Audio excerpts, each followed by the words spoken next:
అందరికీ నమస్కారం. నా పేరు ప్రసాదరావు. నేను ఆర్మీలో సర్వీస్ చేస్తున్నాను. ప్రెజెంటు హైదరాబాద్‌లో సర్వీస్ చేస్తున్నాను మా యూనిటు.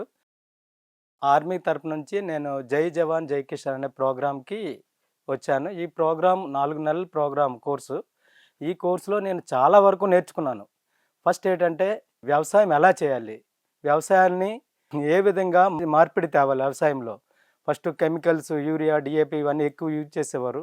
ఇప్పుడేంటంటే ఆర్గానిక్‌గా ఎలా చేయాలి? ఆర్గానిక్‌గా అంటే ఆవు పేడ, కోళ్ళ తలగ పేడ ఇవన్నీ కలిపి యూజ్ చేసి మనము వ్యవసాయాన్ని ముందుకు తీసుకెళ్ళి కెమికల్స్‌ని మెల్లమెల్లగా తగ్గించుకుంటూ వస్తూ వ్యవసాయాన్ని ముందుగా బాగా నడిపించొచ్చని ఒకటి నేను నేర్చుకున్నాం. దీంట్లో మెయిన్‌గా ఇంటిగ్రేటెడ్ వ్యవసాయం అని మెయిన్ ఉంటది. దీంట్లో ఏంటంటే అన్ని రకాల విధంగా మనం లాభం పొందొచ్చు.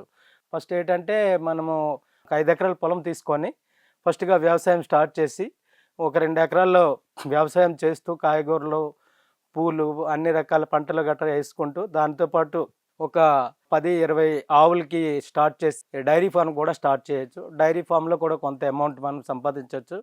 దాంట్లో వచ్చిన వ్యర్థ పదార్థాలు ఆవుల ద్వారా వచ్చే పేడ, ఈ గోమూత్రం ఇవన్నీ కూడా మనం ఏంటంటే వ్యవసాయం గురించి యూజ్ చేయొచ్చనమాట.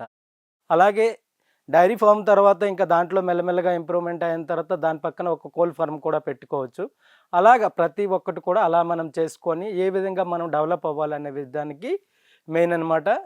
మాకు బాగా నేర్చుకున్నాం. ఇందులో ఏంటంటే చాలా రకాల బిజినెస్ ఆపర్చునిటీస్ కూడా ఉన్నాయి. ప్రతి ఒక్క దాని గురించి కూడా మేము ఇక్కడ నేర్చుకున్నాము. మెయిన్‌గా ఈ మధ్యన మేము వెంకటేశ్వర కోఆపరేటివ్ సొసైటీకి కూడా వెళ్ళాము. అక్కడ కూడా మాకు అగ్రికల్చర్ గురించి ఎలా డెవలప్ అవ్వాలి, ఎలాగ ఇది చేయాలి అనేది కూడా అక్కడ కూడా మేము నేర్చుకున్నాము. దాని ద్వారా ఇక్కడ ఎన్నో రకాల వ్యవసాయంతో పాటు ఎన్నో రకాల అగ్రి క్లినిక్ బిజినెసెస్ అని చాలా వరకు ఉన్నాయన్నమాట. పేపర్ మేడింగ్ ఫ్యాక్టరీ, తేనె ఎలా తయారు చేయాలి దాని గురించి ప్రతి ఒక్కటి నేర్చుకున్నామన్నమాట. కోళ్ళు పెంచడము, గొర్రెలు పెంచడము ప్రతి ఒక్కటి కూడా నేర్చుకున్నాము. ఈ అవకాశాన్ని ఇచ్చిన 'జై జవాన్ జై కిసాన్' ప్రోగ్రాం కింద నాకు నామినేట్ చేసినందుకు డీజీఆర్‌కి, మేనేజ్‌లో ఉండే ప్రతి ఒక్కరికి పేరు పేరున ధన్యవాదాలు చేస్తూ నేను విరమిస్తున్నాను. జై హింద్.